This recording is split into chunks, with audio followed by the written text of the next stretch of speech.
అదిరన్ సంచ మహేశ్వరంకి అతి సమీపంలో HMDA approved villa ప్లాట్లు ఈఎంఐ మరియు బ్యాంక్ లోన్ సౌకర్యం అందుబాటులో. అక్రిడిటేషన్ పాలసీస్కి సంబంధించి ప్రభుత్వం జీవో నెంబర్ 252ను కొత్తగా ఇచ్చింది. అయితే దీని మీద అనేక రకాలైనటువంటి అభ్యంతరాలు అలాగే విమర్శలు తలెత్తుతున్నాయి. దీనికి సంబంధించి పూర్తిగా క్లియర్గా క్లారిటీగా వివరించేందుకు మీడియా అకాడమీ చైర్మన్ శ్రీనివాసరెడ్డి గారు ప్రస్తుతం మనతో పాటు ఉన్నారు. ఒకసారి ఆయనతో మాట్లాడదాం.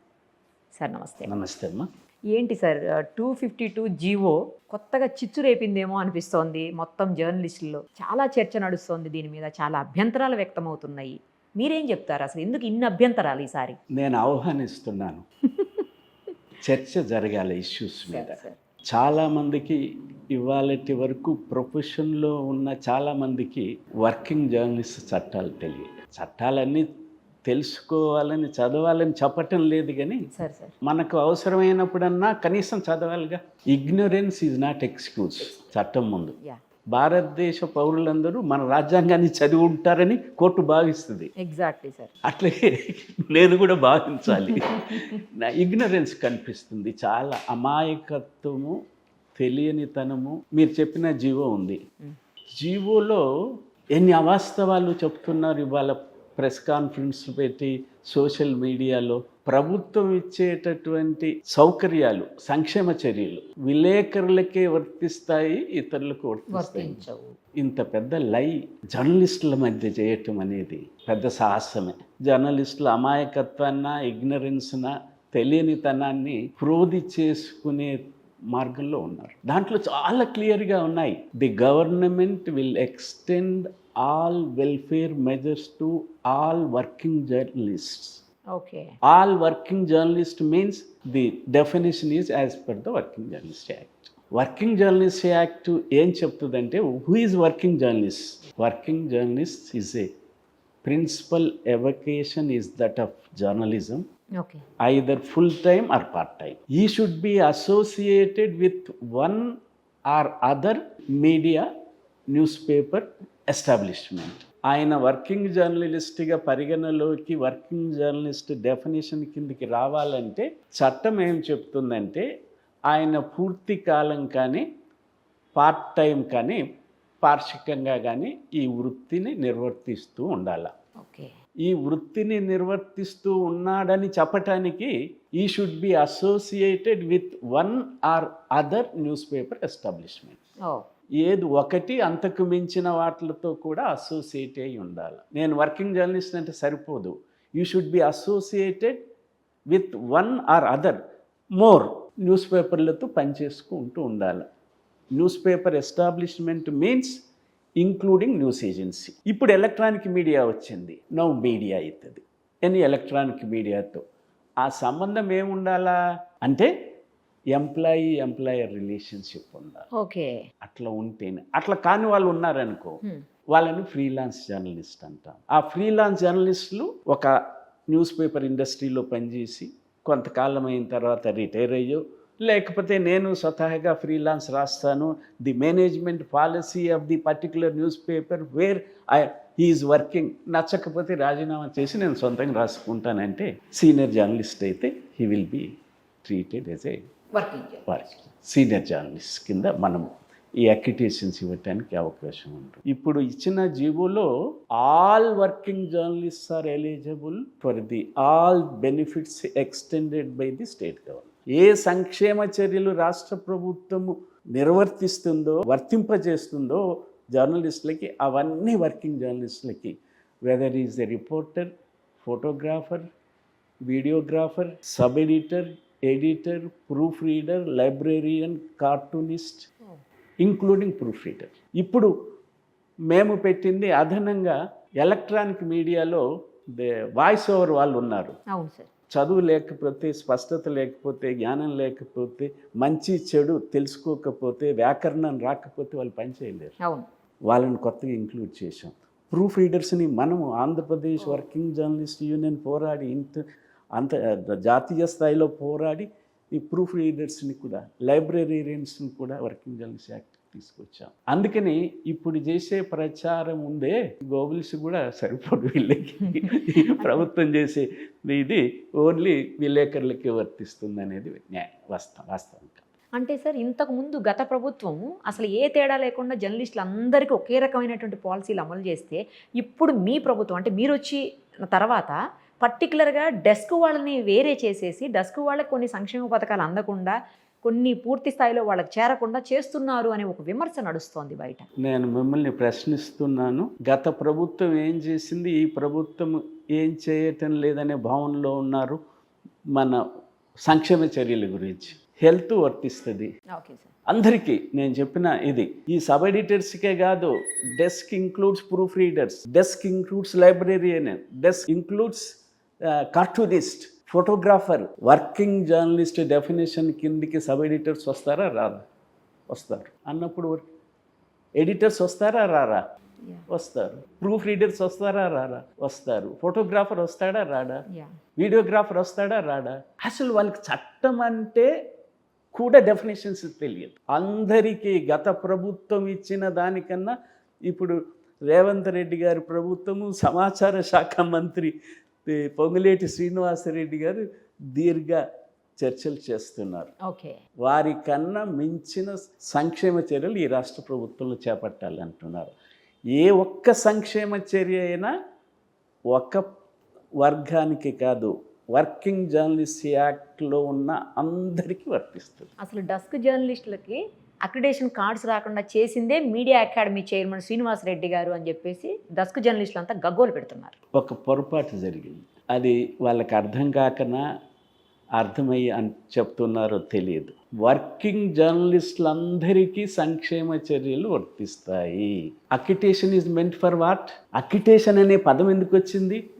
అక్రిటేషను మన మొదటి ప్రెస్ కమిషన్ రికమెండేషన్ ప్రకారంగా వచ్చింది. మన మొదటి ప్రెస్ కమిషన్ రికమెండేషన్ ప్రకారంగా ప్రెస్ కౌన్సిల్ ఆఫ్ ఇండియా ఏర్పాటు కావాలన్నది, రిజిస్ట్రార్ ఆఫ్ న్యూస్ పేపర్స్ని ఏర్పాటు చేయాలన్నది. వర్కింగ్ జర్నలిస్టు ఇతరులతో పోల్చడానికి వీలు లేదు కాబట్టి ఒక స్పెషల్ చట్టాన్ని, భారతదేశంలో ప్రత్యేక చట్టము ప్రైవేట్ సెక్టర్లో ఉన్న రంగానికి సంబంధించిన, ఈ మీడియా ప్రైవేట్ సెక్టర్, ప్రభుత్వ సెక్టర్ కాదు, ప్రైవేట్ సెక్టర్కి వర్తింపజేసేది ఇండస్ట్రియల్ డిస్ప్యూట్ యాక్ట్ ఉంది, వేజ్ బోర్డ్స్ ఉన్నాయి. ఆయా వీటికి వర్కింగ్ జర్నలిస్టులకు మాత్రమే ఈ భారతదేశంలో వర్కింగ్ జర్నలిస్ట్ యాక్ట్ తీసుకొచ్చారు. మన వాళ్ళకు మాత్రమే ఉంది. ఆ చట్టంలో ఏమున్నాయో అన్నీ వర్తింపజేసే హక్కు ప్రభుత్వాల మీద, దాన్ని అమలుపరచాల్సిన బాధ్యత ప్రభుత్వాల మీద. సో అలాంటి చట్టానికి సంబంధించి మన వాళ్ళకి అవగాహన లేదు. అది ఇప్పుడు కేంద్ర ప్రభుత్వం రద్దు చేసింది, దాని మీద నోరిపుట్టం లేదు. ఈ సంఘాలు ఎవ్వరూ ఇంకా తెలియదు కాబట్టి లేదు ఇప్పుడు మనకు ఆ చట్టం. ఓకే. ఇప్పుడు భారతదేశం వ్యాప్తంగా వర్కింగ్ క్లాసు 7 జనరల్ సమ్మెలు చేశాయి 3 ఏళ్లలో. రేపు మళ్ళీ చేయబోతున్నారు జనవరిలో. మన చట్టాన్ని కూడా రద్దు చేసింది కేంద్ర ప్రభుత్వం. ఎవరన్నా మనము వర్కింగ్ జర్నలిస్టులుగా మనకున్న హక్కులు కోల్పోయాయని ఏ ఒక్కరు ఇప్పుడు నోరిపోయేవాళ్ళు. అందుకని అవాస్తవాలు వాస్తవాలు కావు. అక్రిటేషన్ ఈజ్ మెంట్ ఫర్ ఆ రికమెండేషన్ ప్రకారంగా లెగ్ వర్క్ చేసేది. మీడియా వర్కింగ్ జర్నలిస్ట్ డెఫినేషన్లో వచ్చి అందరూ వస్తారు వీళ్ళంతా. దాంట్లో 2 భాగాలు చేశారు, ఒకటి డెస్క్, రెండవది రిపోర్టింగ్. ఈ రిపోర్టింగ్ వాళ్ళకి యాక్సెస్ ఉండాలి కాబట్టి ప్రభుత్వము, పోలీసులు ఫీల్డ్లోకి వెళ్తారు కాబట్టి వాళ్లకు గవర్నమెంటు గుర్తింపు ఇవ్వాలా అని చెప్పి భారతదేశం వ్యాపితంగా మొత్తము ఈ అక్రిటేషన్ సిస్టమ్ ఉంది. ఈ సిస్టంలో కొన్ని ప్రభుత్వాలు సక్రమంగా అమలుపరచటం లేదు, కూర్పు నిర్వహించటం లేదన్న దాంతో Press Council of India direction model accreditation రూల్స్ని ఫ్రేమ్ చేసింది. ఆ మోడల్ అక్రిటేషన్ రూల్స్ ప్రకారంగా ఆ రాష్ట్రంలో ప్రెస్ కౌన్సిల్ మెంబర్ ఉంటే ఆటోమేటిక్గా ఈ should be the member in the committee అని చెప్పింది. That is how we made the, మేమున్నప్పుడు ప్రెస్ కౌన్సిల్లో ఉన్నప్పుడు ఇది చేసి అన్ని రాష్ట్ర ప్రభుత్వాలకు పంపించాం. ఈ రాష్ట్ర ప్రభుత్వంలో కూడా ఉమ్మడిగా ఉన్నప్పుడు ప్రెస్ కౌన్సిల్ నుంచి ఉన్న మెంబర్ అమర్నాథ్ మెంబర్గా అయ్యాడు ఇక్కడ అక్రిటేషన్ కమిటీలో. ఇవాళ మన వాళ్ళు అడుగుతున్నారు ప్రెస్ కౌన్సిల్ ఏంటి, దానికి ఏం సంబంధము అంటే ఇగ్నోరెన్స్ కాకపోతే ఏం చెప్పాలి చెప్పండి. అక్రిటేషన్ మెంట్ ఫర్ మిగతా అన్ని హౌసింగ్ ఉంది అందరికీ, సబ్ ఎడిటర్సు, ప్రూఫ్ రీడర్సు, డెస్క్లో ఉన్న వాళ్ళకి, ఫీల్డ్లో ఉన్న వాళ్ళకి, ట్రాన్స్పోర్టు డెస్క్లో ఉన్న వాళ్ళకి, ఫీల్డ్లో ఉన్న వాళ్ళకి, హెల్త్ డెస్క్లో ఉన్న వాళ్ళకి, ఫీల్డ్లో ఉన్న వాళ్ళకి. మన దగ్గర హైదరాబాద్లో హౌసింగ్ సొసైటీస్ ఏర్పాటు చేశాను. అవును సార్. నేను ప్రొఫెషన్లో రాకముందు బంజారా హిల్స్ వచ్చింది. బంజారా హిల్స్లో 23 మందికి ఇచ్చారు. దాంట్లో సబ్ ఎడిటర్స్ ఉన్నారు, ఓ రిపోర్టర్స్, డెస్క్ స్టాఫ్ ఉన్నారు, వీళ్ళు ఉన్నారు. జూబ్లీ హిల్స్ ఉంది, 250 మందికి ఇచ్చాము. అవునవును. డెస్క్ స్టాఫ్ ఉంది, రిపోర్టర్స్ ఉన్నారు. గోపన్నపల్లి ఉంది, డెస్క్ స్టాఫ్ ఉంది, రిపోర్టర్స్ ఉన్నారు. ఓకే. జవహర్లాల్ నెహ్రూ ఉంది, డెస్క్ స్టాఫ్ ఉంది. కొన్ని జిల్లాలలో, జిల్లా కేంద్రాలలో ఏం జరిగిందంటే వాళ్ళకి ఆ రోజుల్లో తెలియని తనం, తిరిగే వాళ్ళే జర్నలిస్టులు, విలేకరులే జర్నలిస్టులు అని చెప్పే భావంతో ఉండేవాళ్ళు. ఇంకెవరు లేదు, వీళ్ళు రాసేస్తే అంతా ఎవ్రీథింగ్ వచ్చేస్తుందన్న భావం రాజకీయ నాయకులు ఉండేవాళ్ళు, అధికారులు ఉండేవాళ్ళు. అప్పుడు కొన్ని ప్రాంతాలలో విలేకరులకే ఇళ్ల స్థలాలు ఇచ్చారు, డెస్క్కి ఇవ్వలే. అక్కడ అప్పటికే విస్తరణ అయింది. ఆ భావాలు వచ్చినప్పుడు ఇది కరెక్ట్ కానీ గత ప్రభుత్వం ఒక మెమో ఇష్యూ చేసింది, రాజశేఖర రెడ్డి గారి ప్రభుత్వం. ఉమ్మడి ఆంధ్రప్రదేశ్లో ఏ సంక్షేమ చర్య అయినా అందరికీ వర్తించాలా, హౌస్ ప్లాట్స్కు సంబంధించి వర్కింగ్ జర్నలిస్టులందరికీ ఇవ్వాలా, నాట్ ఓన్లీ రిపోర్టర్స్. అందుకని ఆ ఆందోళన చేసిన మిత్రులకి నా దగ్గర కూడా వచ్చారు గతంలో. ఇది ఖచ్చితంగా ఎనీథింగ్ గవర్నమెంట్ చేసే ప్రతి చర్య, సంక్షేమ చర్య అందరికీ వర్తిస్తుంది according to not only reporters. దాన్ని ఇప్పుడు గత ప్రభుత్వం ఇచ్చింది కాబట్టి, రామచంద్రమూర్తి కమిటీ ఇచ్చింది కాబట్టి, రామచంద్రమూర్తి కమిటీలో నేను మెంబర్లు, వారు మెంబర్లు. మీరు కూడా చూపించమనండి రామచంద్రమూర్తి కమిటీలో ఏమి ఇచ్చిందో. వర్కింగ్ జర్నలిస్టులు అన్నారు. Accreditation is meant for source of information. గందరగోళపరుస్తున్నారు, రెచ్చగొడుతున్నారు, చదవటం లేదు. ఇది నేను అడుగుతున్నాను, 23,000 కార్డులు ఇచ్చామన్నారు. ఎంత అపఖ్యాతి పాలైంది ఇక్కడ ప్రొఫెషన్. పోలీస్ స్టేషన్లో ఎన్ని కార్డులు జమ అయినాయి చెప్పండి. హ్యాండ్ ఓవర్ చేసుకున్నారు సార్. ఎవరి దగ్గర నుంచో హ్యాండ్ ఓవర్ చేసుకున్నారు? Blackmailers. కరెక్ట్. ప్రొఫెషన్తో సంబంధం లేని జర్నలిస్టుల దగ్గర ఫేక్ ఎట్లా వచ్చినాయి ఇవి? ఇది మనం తల ఉంచుకునేది కాదు, దీన్ని సరి చేసుకోవాల్సిన అవసరం లేదా? ఎనీ వర్కింగ్ జర్నలిస్ట్ మీ ద్వారా నేను విజ్ఞప్తి చేస్తున్నాను, ప్రభుత్వం ఇచ్చేటటువంటి ఏ ఫెసిలిటీ అయినా డిస్క్రిమినేషన్ వర్కింగ్ జర్నలిస్టులకి ఇవ్వకపోతే నిలదీసి అడగటానికి అందరికీ హక్కు ఉంది. బస్ పాస్ ఇవ్వటం లేదు, వెల్ఫేర్ హెల్త్ ఇవ్వటం లేదు, ఇళ్ల స్థలాలు మాకు ఇవ్వటం లేదు అంటే ఇప్పుడు చాలా క్లియర్గా దీంట్లో పెట్టారు. ఎందుకు అర్థం కావటం లేదు వాళ్ళకి? ఆచరణలో వస్తే ఏమైనా చిన్న చిన్నవి ఉంటే కొంతమంది మిత్రులు ఫోన్ చేసి ఏం సార్ మా పెద్ద పత్రికలకు సంబంధించి ఏదో ఇచ్చేశారు అన్నారు. ఆశ్చర్యం వేస్తుంది. న్యూస్ పేపర్ అంటే క్రెడిబిలిటీ ఉండాలి, విజిబిలిటీ ఉండాలి, క్రెడిబిలిటీ విజిబిలిటీ కూడా ఉండాలి. ఇవి పెద్ద పత్రిక అనేది ఏ బేసిస్ మీద చేస్తున్నాము? సర్క్యులేషన్ మీద. దీని మీద క్వశ్చన్ చేసే వాళ్ళు ఉన్నారు. సర్క్యులేషన్ ఎందుకు క్రైటీరియా కావాలా అంటే ఇగ్నోరెన్స్ అంతే. అది సర్క్యులేషన్ మీద చేస్తున్నాం. ఈ రాష్ట్రంలో పెద్ద పత్రికలు అంటే ఏమని చెప్తారు చెప్పండి? ఈనాడు, సాక్షి, ఇంకా 3-4 పత్రికలు ఉన్నాయి మీకు తెలుసా పెద్ద పత్రికల పేరుతో. ఏమిటి అంటే సర్క్యులేషను, సిఏ సర్టిఫికేట్. చూడగానే క్వశ్చన్ మార్క్ అవుతాయిగా. అంతే కదా సార్. ఇప్పుడు వాటికి ఏం చేశామంటే 3 సంవత్సరాలకు మించి ఎగ్జిస్టెన్స్ ఉంటే సిఏ సర్టిఫికేట్ చెల్లదు. ఐదర్ ఆర్ఎన్ఐ మీరు యాన్యువల్ రిటర్న్స్ ఇస్తారు కదా, లేదా ఏబిసి దాన్ని వెరిఫై చేయాలన్నా వద్దా? ఖచ్చితంగా చేయాలి. ఒక 3 పత్రికలు ఈ రాష్ట్రంలో ఆంధ్రజ్యోతి కన్నా మిన్నగా ఉన్నాయి. ఎవరికైనా తెలుసా? వాటిని వెరిఫై చేయాలన్నా వద్దా? అలాంటివే కదా ఇప్పుడు జరుగుతున్న పరిణామాలకు దారితీసేది.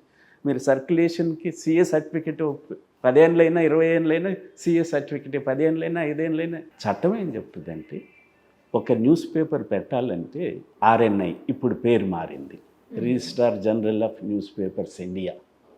ఆర్ఎన్ఐని మార్చారు గవర్నమెంట్. ఆ Registrar General of Newspapers India నుంచి నెంబర్ లేకపోతే అది ఏ ప్రభుత్వం గుర్తించదు. మీరు తీసుకోవచ్చు, స్వతహాగా భావ ప్రకటన స్వేచ్ఛ ఉంది, ఎన్నింటినైనా తీసుకోవచ్చు. గుర్తింపు కావాలంటే, ప్రభుత్వాల గుర్తింపు కావాలంటే ఆర్ఎన్ఐ నెంబరు తప్పనిసరిగా ఉండాలి. ఆర్ఎన్ఐ ప్రకారంగా డైలీ న్యూస్ తీసుకొచ్చి న్యూస్ పేపర్ని నడుపుతున్నామంటే ఇమ్మీడియట్గా అలాంటి న్యూస్ పేపర్కి రాష్ట్ర ప్రభుత్వము ఒక అక్రిటేషన్ ఇమ్మీడియట్గా ఇవ్వాలి స్టార్ట్ చేసిన దగ్గర నుంచి. అది ఎడిటర్కి కానీ ఈ ఎడిటర్ నామినేట్ చేసిన ఒక person working journalistic yeah sir. ఇవ్వాలి. ఆ తర్వాత 6 మాసాలలో ఎంపానల్మెంట్ చేసుకోవచ్చు. ఆ తర్వాత 3 సంవత్సరాల వరకు సిఏ సర్టిఫికెట్లు చెల్లుతాయి. ఓకే. ఆ తర్వాత పద్ధతి ఉంది. ఇదెందుకు? ఈ సిఏ సర్టిఫికెట్లు పెట్టి అబ్నార్మల్ సర్క్యులేషన్ చూపిస్తే గత ఉమ్మడి రాష్ట్రంలో పెట్టాము. అక్రిడిటేషన్ కమిటీ హెడెడ్ బై జర్నలిస్టులే ఉంటారు కదా ఎక్కువ భాగం. ఆఫీసర్స్ కలిసి ఒక 3 men కమిటీ వేసి వెరిఫై చేయమని చెప్పి. మీకెందుకు అభ్యంతరం? ఇది కొంతమందికి నచ్చటం లేదు. దీన్ని ఏం చేయాలి చెప్పండి? ఏది ఇస్తే అది ఒప్పుకోవటమేనా? క్రెడిబిలిటీ లేదు, విజిబిలిటీ లేదు. ఎట్లా ఇది మనం పెట్టింది కాదు. సార్, అన్ని రాష్ట్రాలలో ఈ స్థితి మనం ఇవాళ పెట్టింది కాదు, ఉమ్మడి రాష్ట్రం నుంచే వస్తుంది. ఓకే. గత దాంట్లో లేదట్నా?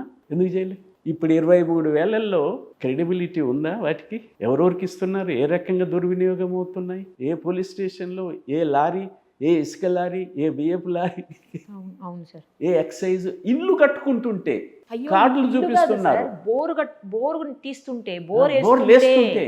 అందుకని దీన్ని మన గౌరవాన్ని పెంచుకోవటానికి, విశ్వసనీయతను పెంచుకోవటానికి, క్రెడిబిలిటీని పెంచుకోవటానికి మనం వర్కింగ్ జర్నలిస్టులుగా యూనియన్గా మనము ఇచ్చేయాలా? ప్రభుత్వంకు ఖచ్చితంగా ఎగ్జాక్ట్లీ అదైతే ఇవి చేయాల్సిన పని ఉంది. మళ్ళీ చెప్తున్నాను, ఏ వర్కింగ్ జర్నలిస్టులకి వెల్ఫేర్ మెజర్స్ ఇవ్వలేదు అంటే గట్టిగా ఇచ్చి తీరాలని చెప్పే సంస్థలు, వ్యక్తులు ప్రభుత్వం దృష్టికి, నేను ఇప్పుడు చైర్మన్గా ఉన్నాను, ఖచ్చితంగా అందుకనే వర్కింగ్ జర్నలిస్ట్ అని క్లియర్గా పెట్టాను. వారు చదువుకోకపోతే నేను చెప్పలేను. రామచంద్రమూర్తి కమిటీ కూడా అది పెట్టింది కమిటీలు. సార్, ఇప్పుడు ఈ జర్నలిస్టులు ఎవరైతే డెస్క్ జర్నలిస్టులు ఉన్నారో వాళ్ళకి అక్రిడేషన్ కార్డ్స్ తీసేసి మీడియా ఐడి కార్డ్స్ ఇస్తామంటున్నారు. ఏంటి ఆంతర్యం అందులో అసలు? రాజకీయ నాయకులు, అధికారుల దగ్గరికి నాకు మొట్టమొదట ఒక 3 ఏళ్ల కింద సబితా ఇంద్రారెడ్డి గారు ఎడ్యుకేషన్ మినిస్టర్గా ఉన్నారు. వారు ఒక స్టేట్మెంట్ చేశారు, ఏమిటి మీడియా అని చెప్పి. ఆమె వారు నిలబడి ఉంది, ఒక టేబుల్ మొత్తము ఈ మన ఎలక్ట్రానిక్ మీడియా లోగోలు పెట్టింది. ఒక 40-50 లోగోస్ ఉంటాయి. ఇంతమంది జర్నలిస్టులు ఉన్నారు, 200 మంది జర్నలిస్టులు ఉన్నారు, కవర్ చేయటానికి అని అడిగింది. ఆమె అడిగింది, సాధ్యమేనా ఇది? ఒక మీడియాను కవర్ చేయటానికి రిస్ట్రిక్షన్స్ ఉండయా? ముఖ్యమంత్రి రేవంత్ రెడ్డి గారు అడిగారు కదా, ఏమిటిది? ఇది కాలు మీద కాలు వేసుకునేది వదిలేసేసేయండి. అసలు ఎక్కడికి పోయినా ఇది. నేను ముందే చెప్పాను మీకు, డెస్క్ జర్నలిస్టులకి ఎక్కడి నుంచి ఈ బాధ అంటే, మాకు వెల్ఫేర్ మెజర్స్ అందటం లేదు. This government is assuring welfare measures to every working journalist including desk. దానికి తప్ప ఇప్పుడు గత ప్రభుత్వంలో మేమందరికీ డెస్క్ వాళ్ళకి అక్రిడిటేషన్స్ ఇచ్చానన్నారు. వాళ్ళ జీవోలే వాళ్ళు చదువుకోవటంలే. అందరికి ఇచ్చారా? నా పత్రికకు ఆనాడు నేను ప్రజాపక్షం ఎడిటర్గా ఉన్నాను. అందరికీ ఇస్తానని ఎందుకు కొంతమందికి రిస్ట్రిక్ట్ చేశారని ప్రశ్నించాను. నా పేపర్కి నాకు అక్రిడిటేషన్ ఇవ్వలే, అక్రిడిటేషన్ నాకు ఇవ్వలేదు. అక్కడున్న సభ్యులు నిలదీస్తే గత్యంతరం లేక ఆ చైర్మన్ అంగీకరించాడు. ఆనాటి చైర్మన్ ఏ వైఖరి అవలంబించారు? మేము ఆ వైఖరి అవలంబించలేదు. Guide lines రూపొందించాం.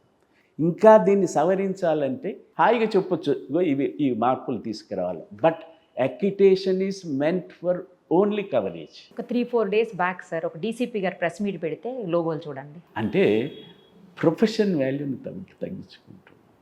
ప్రొఫెషనల్ నేను చైర్మన్గా వచ్చిన తర్వాత సోషల్ మీడియా గురించి కూడా ఆలోచించాను. ఒక మీటింగ్ పెట్టాను, ఏమిటి సోషల్ మీడియా అట్లా ఏదైనా సాధ్యమా అని చెప్పి. ఇక్కడ అందరూ గమనించాల్సింది ఏమిటంటే, media is not state subject, కేంద్ర ప్రభుత్వ సబ్జెక్ట్.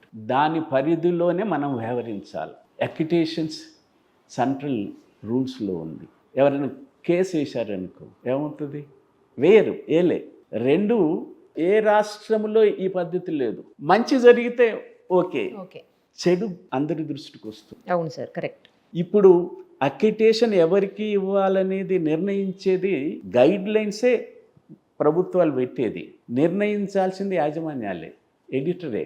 డెస్క్ వాళ్ళని అడగమని చెప్పండి, నేను రిపోర్టింగ్కి వెళ్తానని రాస్తే రిమూవ్ చేయడానికి ఎట్లా అవకాశం ఉంటుంది? నిరోధించడానికి అవకాశమే లేదుగా. ఎడిటర్లని కలుసుకుంటున్నామని చెప్పారు కదా, ఎడిటర్ ఏది రాస్తే అది అంగీకరించారు. Yeah, sir. అందుకని accreditation is meant for access to the news, that's all. ఇప్పుడు ఏదైతే సంస్థ ఇచ్చేటువంటి మీడియా ఐడి కార్డ్స్ ఉన్నాయో వీటితోటి డెస్క్ జర్నలిస్టులు ప్రభుత్వ సౌకర్యాలు కోల్పోయే అవకాశం ఉంటుందా సార్? పూర్తిగా వర్తిస్తాయి. కోల్పోయే అవకాశం ఎక్కడ ఇళ్ళ స్థలాలకు వర్తిస్తాయి. కోల్పోయేది ఎక్కడ కోల్పోతారో వారి నుంచి అడగాల. వాళ్ళు అదే భయపడుతున్నటువంటి అబ్సల్యూట్లీ అది వెళ్ళే అవకాశాలు.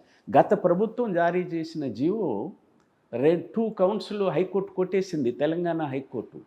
ఒకటి, ఉర్దూ న్యూస్ పేపర్లకు న్యాయం చేయలేదు, డిస్క్రిమినేట్ చేశారు ఉర్దూ న్యూస్ పేపర్లను, ఉర్దూ భాష. 2, స్మాల్ న్యూస్ పేపర్స్ని డిస్క్రిమినేట్ చేశారు, ఏబిసిడి అని చెప్పి కొట్టేసింది.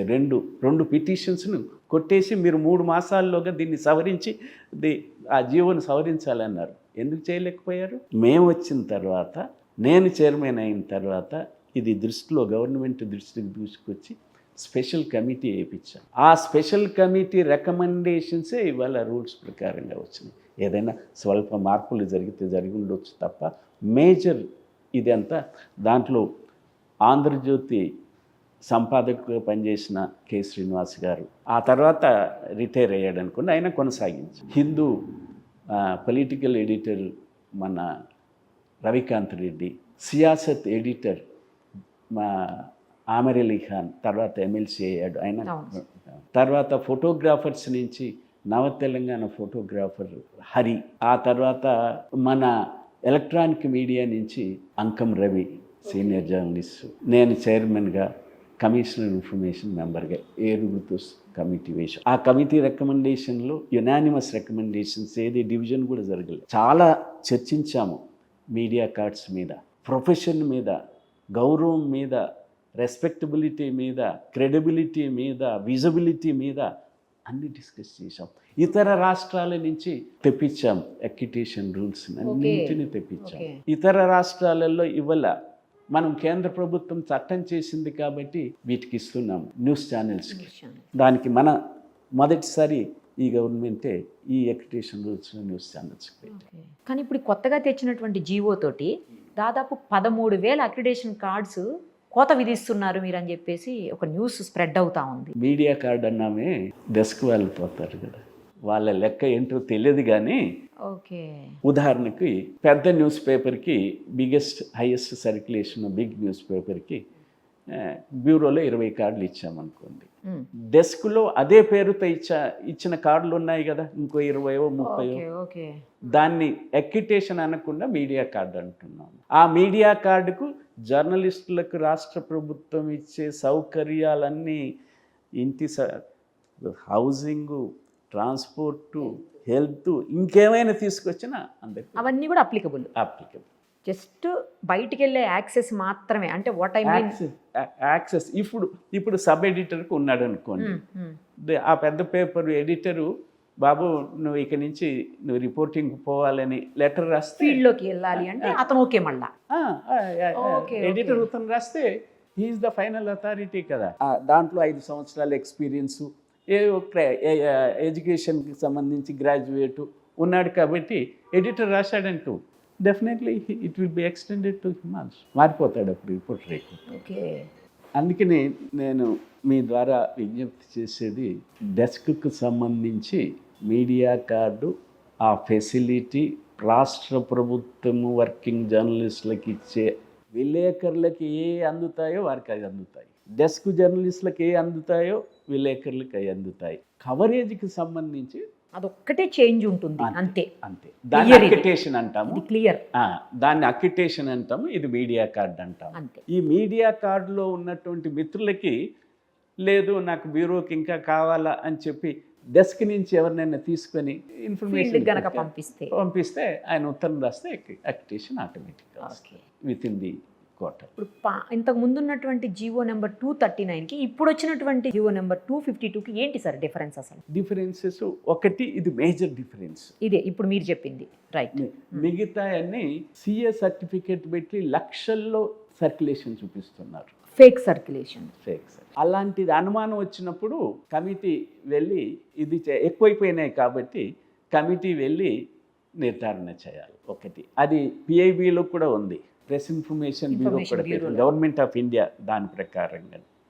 రెండవది సిఏ సర్టిఫికెట్లు చట్ట ప్రకారంగా 3 సంవత్సరాల తర్వాత చెల్లాయి. అది కూడా కొద్దిగా రిలాక్స్ చేశాము గతం కన్నా. నాది చిన్న పత్రిక అని చెప్తాడనుకో, 25,000 లోపు అంటే వాళ్ళ జోలికి వెళ్ళకూడదు. పెద్ద పత్రికలు విజిబిలిటీ లేకుండా క్లెయిమ్ చేసేటి అనుమానాలు వస్తే కమిటీకి, అక్రిడిటేషన్ కమిటీకి అందరూ ఉంటారు సభ్యులు, వివిధ సంఘాల వాళ్ళు ఉంటారు, సీనియర్ జర్నలిస్టులు ఉంటారు, ఉమెన్ రిప్రజెంటేషన్ ఉంటుంది, small medium big and Urdu representatives ఉంటారు. వాళ్ళు ఫీల్ అయ్యి అరే ఇది అనుమానంగా ఉంది, ఇంత సర్క్యులేషన్ ఎట్లా ఉంది ఈ పేపరు అంటే అప్పుడు చెకింగ్ చెక్. ఇక్కడ ఇవాళ జీవో ద్వారా వచ్చిన 90% స్పెషల్ కమిటీ డిస్కస్ చేసి సుదీర్ఘంగా 7 సార్లు సమావేశమై ప్రతిదీ డెస్క్కు సంబంధించి, మీడియా కార్డుకు సంబంధించి, ఎక్విటేషన్కి సంబంధించి, సర్క్యులేషన్కి సంబంధించి ఎవ్రీథింగ్ ఇన్ డీటెయిల్ ఇతర రాష్ట్రాల నుంచి కూడా తెప్పించాము. వీటిలో గవర్నమెంట్ మార్పు చేసింది ఏమిటంటే, స్మాల్ న్యూస్ పేపర్స్ అంటే 25,000 లోపు ఉన్న పేపర్లని స్మాల్ న్యూస్ పేపర్స్ అంటున్నాం. 25,000 నుంచి 75,000 లోపు ఉన్నదాన్ని మీడియం న్యూస్ పేపర్స్ అంటున్నాం. 75,000 పైన ఉన్న దాన్ని బిగ్ న్యూస్ పేపర్ అంటున్నాం. Okay sir. దాన్ని బిగ్ న్యూస్ పేపర్లో 2 భాగాలు చేశారు గవర్నమెంట్. ఓకే. 75,000 నుంచి అప్ టు 2,50,000 వరకు. అబౌట్ 2,50,000 ఏమో ఒక కేటగిరీ చేశారు. రికమెండేషన్స్లో లేనిది అది తప్ప మిగతా అన్నీ ఈ మీడియా కార్డు కానీ, అక్రిడిటేషన్ కానీ, ఇతర రాష్ట్రాలలో ఏ పద్ధతులు ఉన్నాయి, ఎలక్ట్రానిక్ మీడియాకు, సోషల్ మీడియాకు చాలా అన్ని రాష్ట్రాల నుంచి చాలా ఎక్సర్సైజ్ చేశాము. దెర్ ఆర్ సోషల్ మీడియాలో కూడా దెర్ ఆర్ జెన్యున్ జర్నలిస్ట్ నడిపి క్రెడిబిలిటీ ఉన్న ఆర్గనైజేషన్స్ ఉన్నాయి. బట్ కేంద్ర ప్రభుత్వము బిల్ ఏ చట్టము లేదు కాబట్టి, కేంద్ర ప్రభుత్వం చట్టం కాబట్టి మేము దీన్ని చేయలేకపోతున్నాం.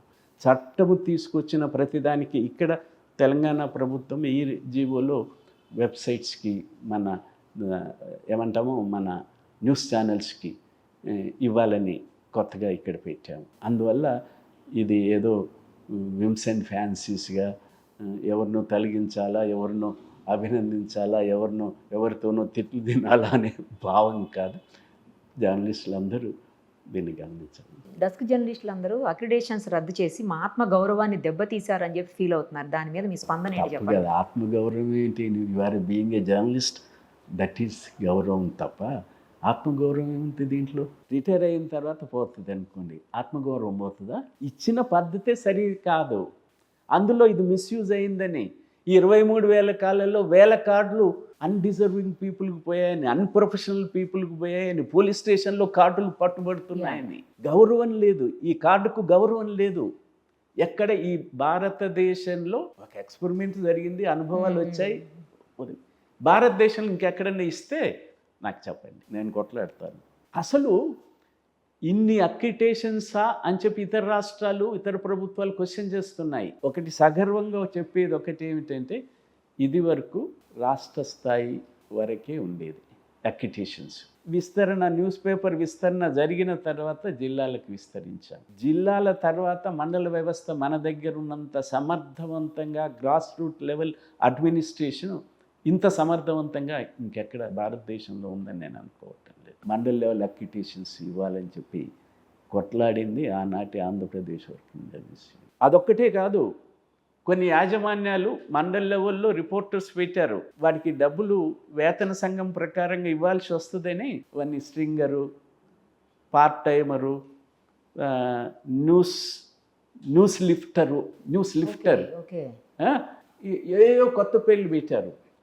అప్పుడు జర్నలిస్ట్ సంఘం ఇక్కడ యాజమాన్యాలు అంగీకరిస్తే సరే, అంగీకరించకపోతే డిపిఆర్ఓ, డిస్ట్రిక్ట్ పిఆర్ఓ, ఈయన రెగ్యులర్గా వార్తలు రాస్తున్నాడు, ఆ పేపర్లు అచ్చవుతున్నాయని ఆయన కానీ, సంఘ రిప్రజెంటేటివ్ కానీ, యూనియన్ రిప్రజెంటేటివ్ కానీ, ఆ రోజు ఉన్నది ఒకటి ఏపీడబ్ల్యూ, వారు సర్టిఫై చేసిన మండల్ రిపోర్టర్స్కి సిస్టమ్ పెట్టాము. మండల్ రిపోర్టర్లు వర్కింగ్ జర్నలిస్టులకి అవకాశం వచ్చింది. ఆ రకంగా వచ్చింది తప్ప బోగస్ వాళ్ళకి, బ్లాక్మెయిల్ చేసే వాళ్ళకి, ఇలాంటి వాళ్ళకి అక్రిడిటేషన్స్ ఆనాడు చెప్పండి 14కు ముందు ఇలాంటి సంఘటనలు ఏమైనా జరిగినాయా? లేదు సార్, పెద్దగా వినింది లేదు. ఇలాంటి బ్లాక్మెయిలింగ్ భారతదేశంలో ఎక్కడన్నా ఉంది అని చెప్తే కూడా నేను తల ఉంచడానికి సిద్ధంగా ఉన్నాను. ఇది హీరో చేస్తున్నారు నన్ను కానీ చేయమనండి. ప్రొఫెషనల్గా మీరు ప్రెస్ కౌన్సిల్ డైరెక్షన్స్ చూడండి, ప్రొఫెషనల్గా పిఐబి డైరెక్షన్స్ చూడండి, ప్రొఫెషనల్గా కేంద్ర ప్రభుత్వం ఇది సబ్జెక్టు కేంద్ర ప్రభుత్వం అంది కాదు, కేంద్ర ప్రభుత్వం తీసుకొచ్చినటువంటి చట్టాలు మీడియాకు సంబంధించి, ఎలక్ట్రానిక్ మీడియాకు సంబంధించి చదవండి. ఇది ఇట్లా చెప్పింది మనము అనుసరించటం లేదు అంటే ఐఎమ్ విత్ దట్. ఇప్పుడు కొత్తగా మీరు ఏదైతే జీవో తీసుకొచ్చారో 252, దాంట్లో ఒక సంతోషకరమైన న్యూస్ ఏంటంటే డిజిటల్ మీడియాకు కూడా మీరు ప్లేస్మెంట్స్ Absolutely, ఇచ్చారు. absolutely. కాకపోతే స్పష్టత లేదు సార్ అందులో. అందరూ డిజిటల్ మీడియా వాళ్ళంతా చాలా హ్యాపీగా ఉన్నారు, బట్ ఏంటంటే అందులో స్పష్టత లేదు. ఎన్ని ఇస్తారు, ఎవరికి ఇస్తారు, ఏ బేసిస్లో ఇస్తారు, ఎలా ఇస్తారు, ఎప్పుడు ఇస్తారు? మినిమం వీక్షకులు ఎంతమంది ఉండాలి, హిట్స్ ఎన్ని ఉంటాయో ఎన్ని ఉండాలో పెట్టారు. ఓకే ఓకే, దాని ప్రాతిపదికగా ఇస్తారు. అది మ్యాక్సిమం 10 10 ఇస్తారు, 10 units. Maximum 10 at a time కాదు. ఇప్పుడు న్యూస్ పేపర్స్కి ఎట్లా ఇది చేశామో చెప్పినటువంటి హిట్స్కు మించి ఉన్నాయనుకో గ్రేడేషన్ వస్తుంది. మినిమం ఒకటి గ్యారెంటీ. ఎక్కువ ఉన్నాయనుకో సర్క్యులేషన్ టైప్లోనే small, big and major.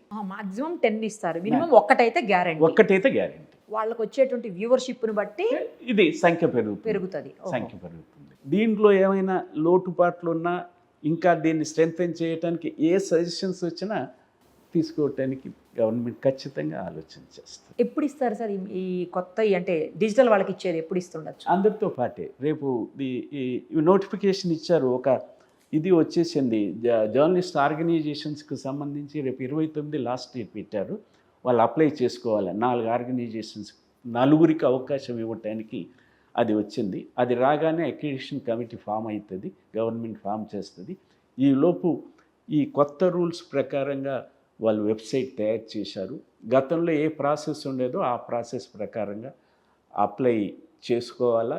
Commissioner information will write a letter to all the newspaper establishments. ఇగో మీకు ఇన్ని ఇస్తున్నారు, ఇన్ని వస్తాయి, అప్లై చేసుకోండి. Letters will go to the newspaper offices, newspaper establishments, electronic media, websites అందరికీ digital అందరికీ వచ్చేస్తాయి. ఇది దాంట్లో నంబర్ కూడా చెప్తారు. నాకు ఒక మిత్రుడు ఫోన్ చేసి చెప్పాడు, కొద్దిగా పెద్ద పేపర్లకు కొద్దిగా తగినట్టు అనిపిస్తున్నాయి అంటే మీ ఒపీనియన్ అంటే చెప్పండి, గవర్నమెంట్కి పంపిస్తాము, డెఫినెట్గా ఇట్ విల్ బి అంటే any reasonable suggestion, any implementable suggestion, any ఎక్కడైనా మిస్ అయింది ఏదన్నా ఉంటే. ఒక మిత్రుడు చెప్పాడు నాకు ఫోన్ చేసి, మీరు మండల వ్యవస్థల్లో మండలానికి ఒకరు అన్నారు కదా, హైదరాబాదు ఉంది, హైదరాబాదులో సిటీలో చాలా మండలాలు ఉన్నాయి, ఆ మండలాల కవరేజ్కి సంబంధించి ఇబ్బంది వస్తుంది కదా పెద్ద పేపర్లకి. అందుకని డెఫినెట్లీ నేను వారికి చెప్పాను, మీరు పంపించండి, డెఫినెట్గా ఈ రీజనబుల్ వీటిని ఖచ్చితంగా గవర్నమెంట్ ఆలోచించాలని చెప్పి నేను కూడా ముఖ్యమంత్రి గారికి, మనం ఇన్ఫర్మేషన్ మంత్రి గారికి, మన కమిషనర్ గారి దృష్టికి తీసుకొచ్చి అమెండ్మెంట్స్ తీసుకురావడానికి సిద్ధం. మరి కేబుల్ టీవీ ఆపరేటర్స్ విషయం సార్? కేబుల్ టీవీకి కూడా 3 times ఇది ఉండాలా, న్యూస్ బులెటిన్స్ ఉండాలని చెప్పి ఇచ్చేశారు. డైలీ 3 times ఉంటే అది కూడా ఎలిజిబిలిటీకి ఉంటుంది. అసలు పాత జీవోకి కొత్త జీవోకి ఏంటి సార్ డిఫరెన్స్? ఏం లేదు. అక్కడ మీడియా అక్రిడిటేషన్ అనే దానికి సేమ్ డెఫినేషన్, వెల్ఫేర్ మెజర్స్కి అందరికీ. ఈ అక్రిడిటేషన్ అనేది 23,000 డెస్క్ కూడా ఇస్తున్నారని చెప్తున్నారు. ఇచ్చారే, అది సరికాదు, అది గౌరవం పొందలేదు, మిస్యూజ్ అయినాయి. అక్రిడిటేషన్ చట్ట ప్రకారంగా it is meant for coverage only. Okay okay, meant for coverage. ఇంత పెద్ద సంఖ్యలో ఏ రాష్ట్రంలో ఉండయి కవరేజ్కి. ఇప్పుడు గవర్నర్ పిలిచాడు ప్రెస్ కాన్ఫరెన్సు, ఎంత ఇవాళ హైదరాబాద్లో గతంలో 4,000 కార్డ్స్ ఏమో ఉన్నాయి. They are eligible to represent to the press conference. ఎట్లా సాధ్యం ఇది? నేను చెప్తేనే విదేశాఖ మంత్రి ఇప్పుడు మీరు చూపించారే, ఇది ఎట్లాగా ఇది? అందుకని నేను డెస్క్ వాళ్ళకి విజ్ఞప్తి చేసేది, మీకు వచ్చే సౌకర్యం ఏది దీంట్లో జీలో తగ్గించలే సౌకర్యాలు. కవరేజ్కి సంబంధించి మీ ఎడిటర్ ఇష్టము. మీ ఎడిటరు మా డెస్క్ జర్నలిస్టు ఇతన్ని రిపోర్టర్గా రిపోర్టింగ్ పంపిస్తానంటే లెటర్ రాస్తే అక్రిడిటేషన్ ఇస్తారు. చాలా క్లియర్గా రెచ్చగొట్టి మిస్ఇంటర్ప్రిట్ చేసి అసలు ఒక పత్రికలో ఎన్ని అవాస్తవాలు రాశారు. ఓకే. ఏం చేస్తాం? అందుకనే నేను నిన్న ఒక ప్రెస్ స్టేట్మెంట్ ఇష్యూ చేశాను. ఇది వక్రీకరణ అవాస్తవాలతో ఎంతకాలం నమ్మించలేరు అని చెప్పి. Still government is open for any suggestions strengthening this one. ఎవరికన్నా వర్కింగ్ జర్నలిస్టులకు అన్యాయం జరుగుతుంది అంటే న్యాయం చేయటానికి. But there is welfare measures, there is coverage. ఈ ఉదాహరణకి పెద్ద పత్రిక ఉంది. ఆ పత్రికలో ఎంతమంది ఉంటారు? 40-50 మంది ఉంటారుగా. డెస్క్ ఉంటారు సార్, ఉంటారు. అంతమంది కవరేజ్కి వస్తారా? రారు కదా. ఒక్కరు వస్తారు, ఇద్దరు వస్తారు, బాగా అయితే ముగ్గురు వస్తారు, అంతకు మించి రారు. మరి బ్యూరోస్ ఎందుకు పెట్టుకున్నారు? Bureau is meant for coverage, desk is meant for news paper presentation, makeup, వార్తలు. ఇది ఎందుకు పెట్టుకున్నారు? మరి అందరూ ఒకటైతే వేరు ఎందుకు పెట్టుకున్నారు? అందరూ జర్నలిస్టులే కదా. బ్యూరో ఎందుకు, డెస్క్ ఎందుకు? బ్యూరో అంటే బయటికి వెళ్ళి చేసేవాళ్ళు, డెస్క్ వాళ్ళు అక్కడ కూర్చొని రాయడానికి. లేదంటే మీరు బ్యూరో మెంబర్స్ అయితే ఆటోమేటిక్గా editor will write a letter to get accreditation card. అక్కడ గవర్నమెంట్ కాదు అంటే there is a system, act ఉంది, చట్టాలు ఉన్నాయి. ఆ సిస్టమ్ ప్రకారంగా నాకు ఇది మొన్న నేను చూశాను, ఒక అతను మెసేజ్ పంపించాడు నాకు. ఇదేమిటి సార్, ది రైజింగ్ తెలంగాణ ఏదో స్పెషల్ పాస్ లెట, అక్రిడిటేషన్ లెట, ఇదెందుకు, జర్నలిస్టులకు అక్రిడిటేషన్స్ ఎందుకు అని చెప్పి పంపించాడు. జర్నలిస్టే అంతే. చట్టము ఫాలో కావాలి, రూల్స్ దేనికైనా ఒక మెథడ్. ఆ మెథడ్ని ఫాలో కానప్పుడు నేను ఈ సందర్భంగా మళ్ళీ చెప్పేది, డెస్క్ వాళ్ళకి ఏ ఫెసిలిటీ కోల్పోరు, ఏ వెల్ఫేర్ మెజర్లో వారు అనర్హులు కాదు, ఎక్సెప్ట్ కవరేజ్. ఆ కవరేజ్లో కూడా మీ ఎడిటర్ మిమ్మల్ని పంపిస్తే మిమ్మల్ని గుర్తిస్తారు.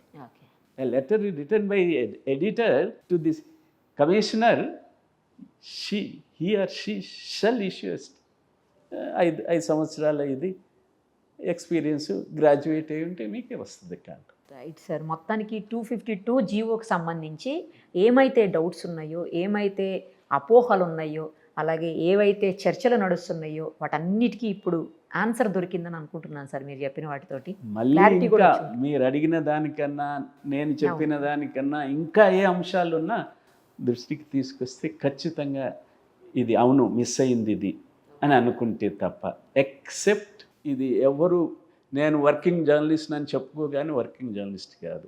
వర్కింగ్ జర్నలిస్ట్లో there are number of divisions ఉన్నాయి. న్యూస్ పేపర్ ఇండస్ట్రీలో 3 డివిజన్స్ ఉన్నాయి. The desk, working editorial team, number 2 administration, number 3 printing workers. వాళ్ళు కూడా అంటారు, మేము కూడా పేపర్ తీసుకొస్తున్నాం సార్, మేము వర్కింగ్ జర్నలిస్టులు అంటే ఎట్లా? అడ్మినిస్ట్రేషన్ స్టాఫ్ మేము డబ్బులు ఇస్తున్నాము, అడ్వర్టైజ్మెంట్ తీసుకొస్తున్నాము, మమ్మల్ని ఎందుకు, మేమే కదా అసలు మీకు ఆధారము అంటే. అందుకని సిస్టమ్ ఎవాల్వ్ అయి ఉంది, చట్టం ఎవాల్వ్ అయి ఉంది, రికమెండేషన్స్ ఎవాల్వ్ అయి ఉన్నాయి, భారతదేశంలో అమలు పరుస్తున్నారు ఈ సిస్టము.